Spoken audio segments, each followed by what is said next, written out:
Overnight, a cruel new law penned by the nobles plunged one family into the lowest echelons of society. The father lost his job. The mother began to meet cold stares while doing the shopping. And the daughter was expelled from school. Ever since that day, the pent-up despair of her parents has become a daily expression of rage. The girl is too young to intervene and can but stand by as her parents hurl contempt and insults in equal measure.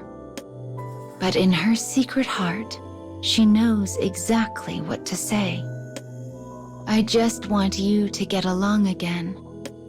You used to laugh, to sing, to be happy. But now you don't, and there is nothing I can do about it. Realizing this is a thing beyond her ability to repair, the girl is thrust into a spiral of endless darkness. But she pushes the feeling back and abruptly springs up from her chair. She has just come up with an idea that will make her parents love again. Her heart leaping with joy, she dashes from the room and out the door.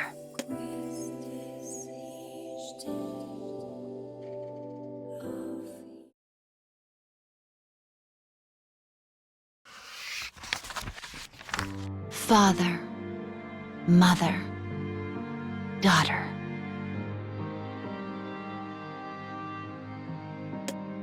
It is a perfectly normal family, one found anywhere and everywhere. But an unfair law forces this family to be the subject of poverty and discrimination. The parents curse their own misfortune and permit their resentments to run wild. But the wounded girl has come up with a plan to bring them together once more. In her room, she unfurls a dirty scrap of paper and takes up her pencil. Her eyes narrow in concentration as the lead skitters across the page. Soon, the image begins to take shape.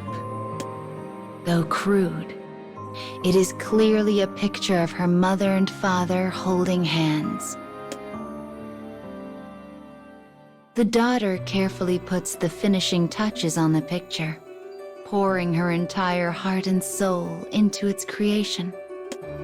All the while, she thinks back on her precious memories of a household filled with happiness.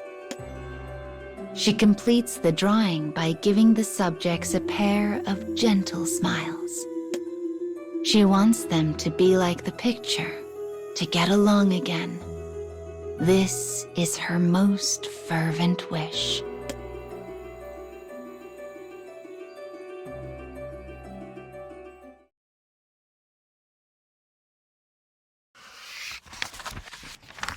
The girl has drawn her parents in happier days with a crude and unpracticed hand. She feels confident they will stop fighting once she shows them her creation. She knows it will make them remember better times. Her mother sits silently at the table. With hope in her heart, she shuffles up and places the picture in front of her. But the wife is still not recovered from the latest argument with her husband, and she shoves the drawing aside without a glance. "Go away," she mutters. "I don't feel like playing right now." Her weary eyes never leave the surface of the table. The girl stands rooted in place, unsure of what to do next. Eventually, she comes to a realization. She is sad, unbearably sad, and this sadness is threatening to consume her. This feeling, this pain, is so overwhelming that she cannot even begin to express it. The next thing she knows, she is running from the house with tears streaming down her face. Behind her, she hears her father begin to yell. Maybe he yells at her, or maybe her parents are fighting again. But she continues to run, and the raging voice eventually fades to nothing.